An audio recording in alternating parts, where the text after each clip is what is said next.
Seguimos conversando con el general Soto Jiménez, presidente de la Quinta República. Una unificación, un intermediario, una comida, ¿y ahora qué? No, ahora faltó decirte mi calificativo, Ajá. que es importante. Cordialidad, jovialidad, no hubo que romper el hielo. Era como si dos viejos amigos se encontraran, se dejaron de encontrar hace mucho tiempo y comenzaron quizás donde lo dejaron, en el hilo de la conversación. ¿Sí? Es decir, ahí no hubo que hacer introducciones retóricas ni nada por el estilo. O sea, ¿En algún momento tú te paraste a buscar el hielo no, o al baño? Déjame lo secuencial, Sí. ¿verdad? Entonces ese es mi calificativo. Ahora, definitorio. Yo te dije a ti ya, y se ha dicho, que ahí no hubo, no fue una cumbre, no fue una reunión política. Porque para hacer eso se necesita que haya comunicación. Y eso fue lo que pasó ahí, restablecer una comunicación para que pueda hacer lo otro. Por lo tanto, es el primer paso de un ritual, de algo que hay que forjar, hay que restablecer confianzas. Pues eso es otra cosa, hay que restablecer confianza.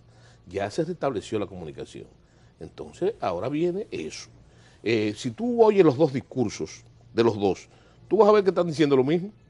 Creen los dos en las soluciones internacionales, a despecho de que todo el mundo tiene que saber que la sumatoria de ellos dos representa la mayoría abrumadora.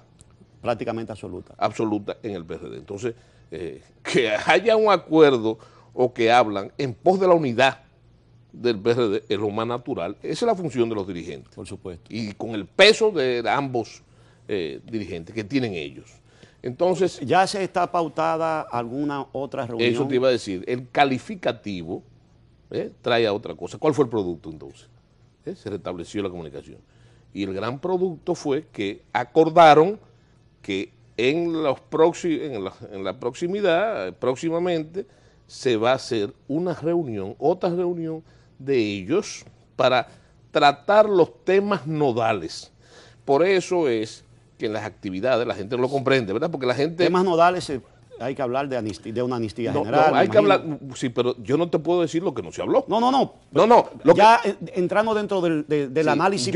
No es que yo no te pueda decir lo que se habló, sino que yo no te puedo decir lo que no se habló. Okay. Ellos tienen, primero, en ese almuerzo no hubo agenda. No hubo agenda. Y se habló... Porque fue un almuerzo para romper el hielo. Para romper el hielo, sí. Claro, y además, ellos tienen muchos puntos en común. Fíjate qué cosa, de qué hablar. Hasta de la familia. Sí, exacto, que no son puramente políticos, la gente no lo comprende eso. Hasta de la familia. Ante lo insólito, bueno, se juntaron, ya se solucionó las cosas. Hay un chanchullo, no hay chanchullo ni nada. Es el primer paso del ritual, sabiendo el peso que esas dos personas tienen, esos dos dirigentes tienen en ese partido y en la vida nacional, ¿verdad? Bueno, que eso es lo que produce precisamente el desacuerdo. ¿Tú estás convencido de que esa unión viene y que eso no va a tardar mucho? Mira, es simple, ecléptico, como diría. Claro. Óyeme una cosa, mira lo que pasa. Quizás la parte más importante no se ha visto. Que después, ¿por qué era insólito? Por el grado que llegó el desacuerdo. Es así. Y la pugnacidad. Pero el hecho de poner a un lado todo eso, para colocar el interés partidario, el interés nacional por encima de eso, es el mérito no de Soto, sino el mérito de ellos dos, ¿verdad? Y entonces en esa tesitura, para mí me parece muy auspicioso. Es más, yo casi estoy convencido de que ese es el primer paso. Ese es simplemente como si tú abres la puerta. Es la apertura de una puerta para llegar a la tan deseada unidad del PRD. Que, por cierto, tú solamente tienes que, tú eres un hombre de comunicaciones, mide el impacto simplemente de ese almuerzo por supuesto, en la militancia del PRD y en todos los sectores, en la burguesía nacional, en la sociedad civil. Eso tiene. Ahora, que tú no puedes pretender que todo el mundo le sonría a ese gesto, porque ellos hicieron lo que no se esperaba. Y lo que algunos de ellos mismos inclusive no esperaban. No esperaban. Y cuando digo de ellos mismos me refiero de los grupos, claro que sí. Claro. Y algunos que tratan de medrar a costilla de los dos, claro, de la desunión de los dos. Sí, recuerda que yo siempre he dicho, óyeme, siempre he dicho, y no es el caso de alusión a ninguno de los dos, es simplemente lo que es la política nacional, que en el inconsciente colectivo del pueblo dominicano, el caballo berrendo de Concho Primo sigue galopando, ¿verdad? Y entonces la gente lo mira en función de eso. viene en función de eso. Entonces, oye, lealtades legítimas de ambos grupos, porque eso hay que tomar en cuenta también. Claro. Esas lealtades son legítimas y en muchos casos encomiables en ambos grupos. Entonces, tú pretender que simplemente ellos bajen sus fusiles, ¿verdad? Cuando todavía el cañón está humeante, pero se producirá porque es la acción del peso también de ambos dirigentes. Sí. Ya, entonces, te podríamos decir, ya para culminar con esta parte de la entrevista, que no estaría lejos, quizás estaríamos hablando de 1 o 2 meses para un próximo encuentro. Yo pienso que antes. Yo pienso que antes, es una especulación mía. Ya eso sí. Entra dentro más. Sí, pero yo pienso que antes. De la percepción, diría, más que especulación, claro, de acuerdo a lo que tú has... Porque tú tienes que medir también de acuerdo a lo que ellos han dicho. Mucha gente se cree, hay un titular hoy que habla de pugnacidad, que se mantiene la tensión. Bueno, pero que eso es parte de. Claro. Claro, es parte de. Entonces podríamos decir que no hay una noche más oscura que cuando está amaneciendo. Pero claro que sí. Eso es... Claro eso que sí, eso es sabiduría eso popular. Es un axioma. Sí, claro. No, todo lo que... Y además que, fíjate, ellos... El retrato que tú hiciste ahorita era el justo. Fíjate que los dos han, sin declinar, sí, claro, sin declinar, ellos los dos han hecho sensato el lenguaje. Ahora, muchos de sus acólitos, ¿verdad?, todavía mantienen eso. Entonces, ¿qué hacer? ¿Te acuerdas del qué hacer de Lenin? ¿Qué hacer? El qué hacer entonces es trazar la línea dirigencial sin defraudar los afectos y los intereses de sus respectivos grupos. Así mismo es. Sí. Entramos ahora a la parte ya de nuestra política vernácula. Sí. Un partido inmensamente grande con unos arraigos en la población a todos los niveles y, dentro de todos los sectores. Lo que al Partido de la Liberación Dominicana, lo que al PLD le cuesta mucho dinero, el PRD lo tiene gratis. Que no solamente es la gente, sino la adhesión de esa gente. Claro. Y la militancia. Perfecto. Una militancia que no es formal, que tú lo ves en los colmadones, así o mismo, en los puestos de China, o en las guaguas del servicio público. Por eso es que se dice que el PRD es lo que más se parece al pueblo dominicano. Claro que sí, claro. 5 derrotas de corrida. Sí.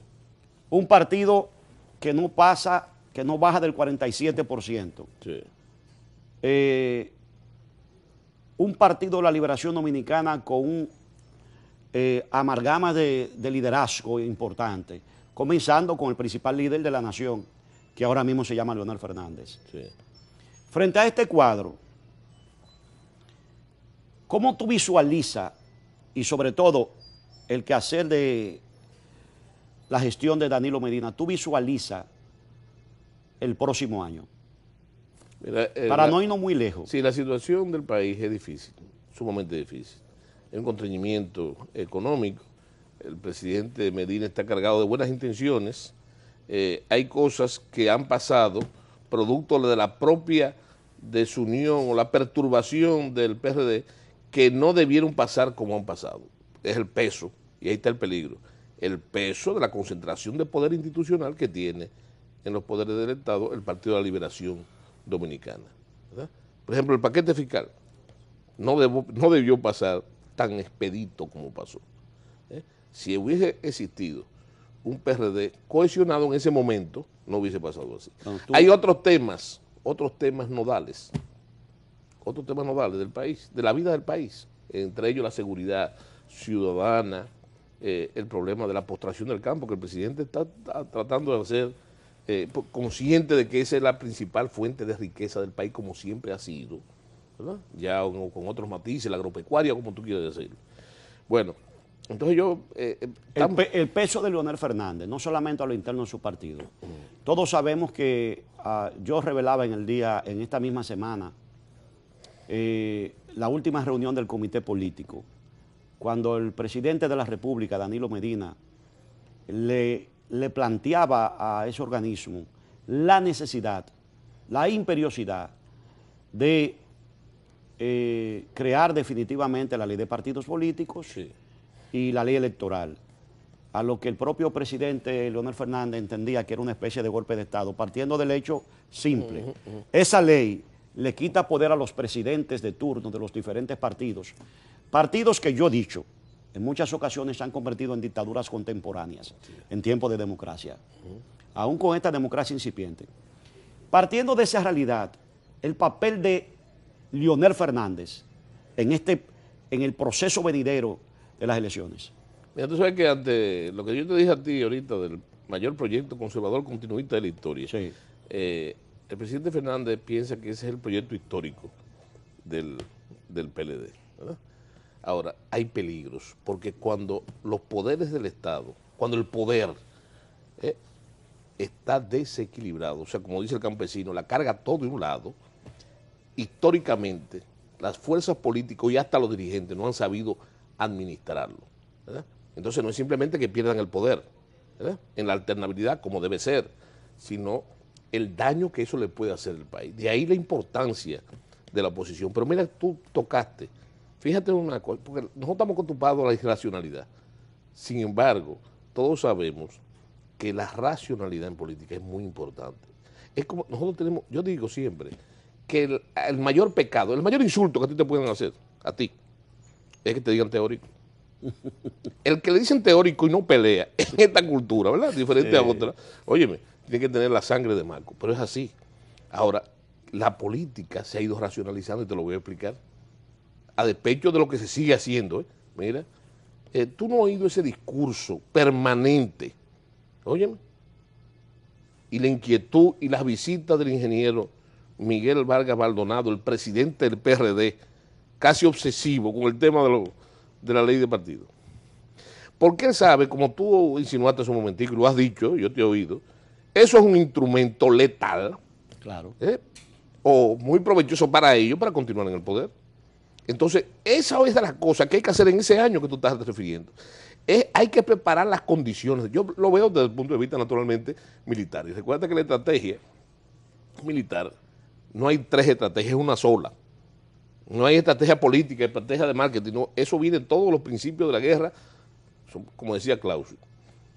La política, la guerra es la continuación de la política por otros medios. Entonces, es eso, hay que preparar las condiciones para la gran batalla, para el Armagedón. ¿Tú sabes por qué? Porque el 16 no solamente es una elección de presidentes, del presidente de la República. Dime el papel de Leonel Fernández. Bueno, no, porque ya ahí es otra cosa. Pues tú dijiste ahorita lo que es un hecho, Sí, ¿verdad?, de liderazgo. Pero, ¿y los números del presidente Fernández? O sea, no estamos hablando de atracción, estamos hablando del descenso, de una realidad, de ese descenso. ¿Hasta dónde va a ser manejable? Falta mucho tiempo, ¿verdad? Falta mucho tiempo. Para responder esa pregunta que tú dices, que tú has formulado, habría que ser casi profeta, ¿verdad? Porque hay otra pregunta más importante. Ese liderazgo en la gente, que es el activo de las elecciones, ¿seguirá, se restablecerá o seguirá bajando? ¿Y cuál va a ser el papel realmente que va a jugar el Partido Revolucionario Dominicano una vez coaccionado? ¿Cuál va a ser el papel de oposición? Si realmente será lo suficientemente efectivo. Sí, debe serlo. No, deberá serlo. Deberá serlo. Y no solamente deberá serlo, no debe de ser una oposición firme. Es más, yo me voy más lejos. Esa oposición, como se ha dirigido, ¿verdad?, hay que ir contexte de cuál es el objetivo. El objetivo no es Leonel Fernández. En este caso, el que ejerce la acción de gobierno es Danilo Medina, ¿verdad? Pero es el PLD, es el PLD. Entonces, hay que hacer una estrategia de oposición que logre satisfacer las expectativas y las frustraciones, claro, de la población. Fíjate que ahora mismo hay un gran descontento en todas las áreas. Mira, yo te voy a poner el caso de mi especificidad. Hace 8 años, consultas de barómetro latinoamericano. El problema de la seguridad ciudadana era el 5º lugar. Ahora es el primero por mucho. Sí, por supuesto. Porque ahí se le agregó el problema del sicariato y, por supuesto, el incremento de las drogas en la República Dominicana. Entonces yo te voy a hacer una cosa simple. Fíjate, para volver al insulto del teórico.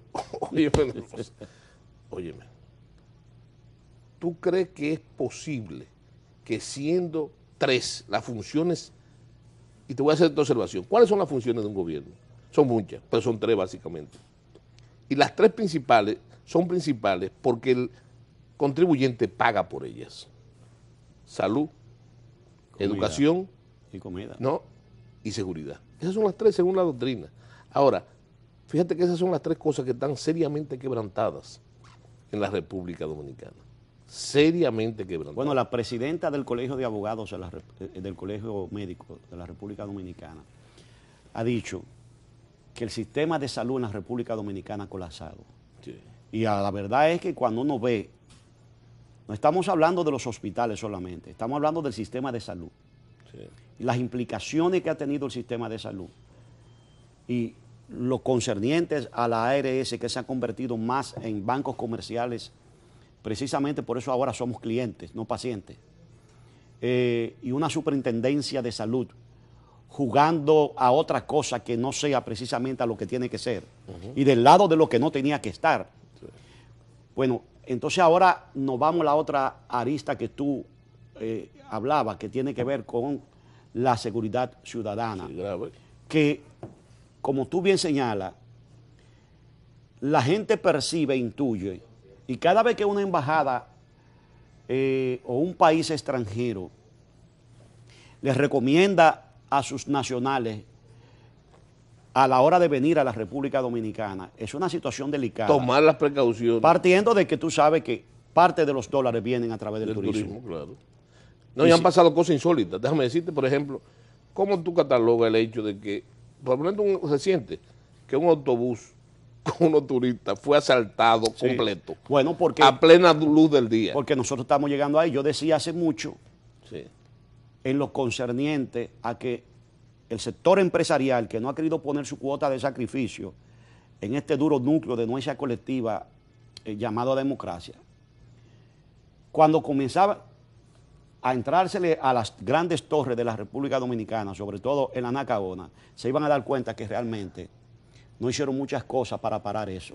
Sí. Y ya de hecho lo están haciendo, porque si tú agarras y caminas por toda esa franja, te vas a dar cuenta que tú no te vas a encontrar ni con los números de las casas porque se lo han llevado. Sí. Entonces, hay un plan de seguridad nacional. ¿Cómo tú visualizas esto en función de lo que tenemos? Yo quiero que tú me contestes esa pregunta, pero después de la pausa. No le cambie.